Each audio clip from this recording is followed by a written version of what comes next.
Hello friend, welcome back to Learn Kotlin in Android Studio. This is Kotlin020.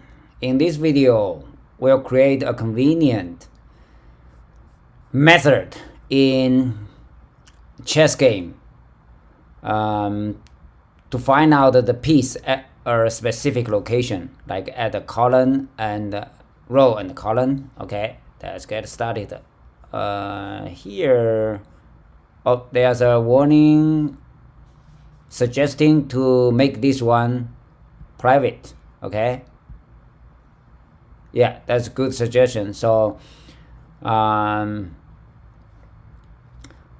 thumb of the rule is like always use the minimum, right, scale until we have to open it more. Okay, so now let's create a function, okay, like a private function,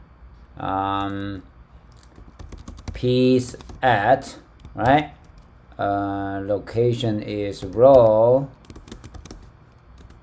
and column, so we can, this guy will return, right, a piece, chess piece at that location.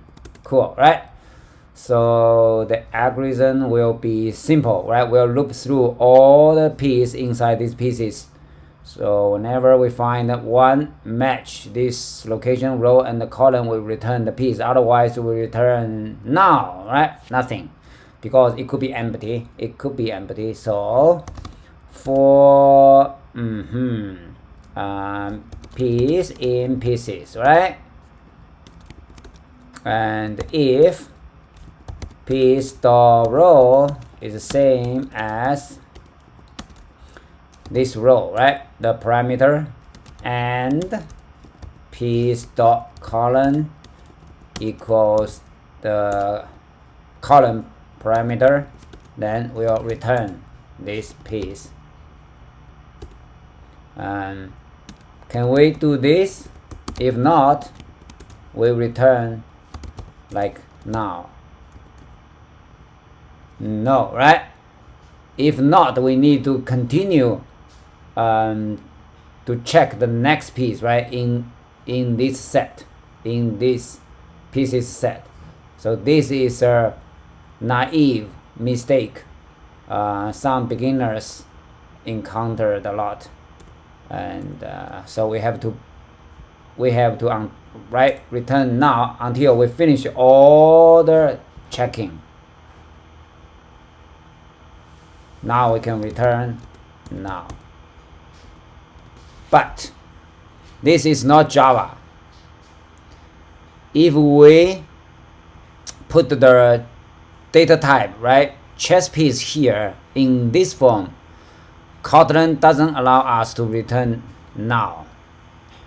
This feature reduces a lot of trouble, right, happened in Java, like null point exception. So Kotlin forces us to make this return type, if it's nullable, it means if it can be null, it's allowed to be null, we need to make it explicit like that, question mark. This is called a nullable type. In Swift program language, it's called optional, okay? But here in Kotlin, don't forget, Kotlin was inspired by the Apple's Swift program language, okay? So they are similar. So yeah, now it means when we call this function, we have to handle the two different cases, now or non-now. Now let's use this convenient function inside our toString function. Okay, so instead of return, right, print out a dot there, we need to check whether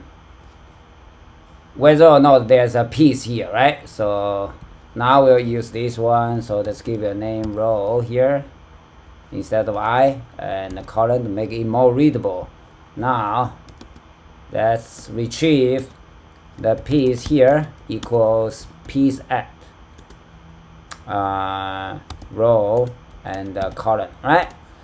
Now we need to make sure, we need to check, right? If piece is null, then we'll just output a dot, right? Otherwise, for now, let's append a star for now, right? Later on, we'll put the a better representation of this very piece. Okay, let's create a test file for this chess game. Okay, so we'll go here, right click, new Kotlin class. Yeah, so let's follow this naming convention, chess game tests. Okay, so now let's test the let's print out the chessboard. Okay, so test function test toString. Okay, so let's create our, let's put both of the source file on the screen, split vertically. Yeah, so here let's create a game equals chess game, that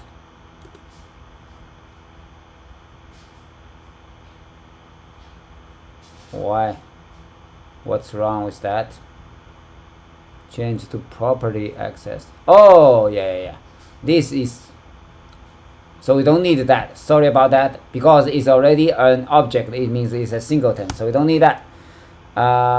We just need to call, right, ChessGame.init board. Okay, so before that we can print out our chess game like that. Let's run it. So we should be able to see an empty, yeah, empty chessboard. Now after we initialize the board, we should be able to see two pieces, right? You see, we add two pieces, the two black rook, oh, and a knight. Oh, actually four of them. So let's see, run it. Yeah, you see, we add four pieces here, right? That's the job of this pieceAt. Yeah, we just indirectly tested, right? pieceAt works.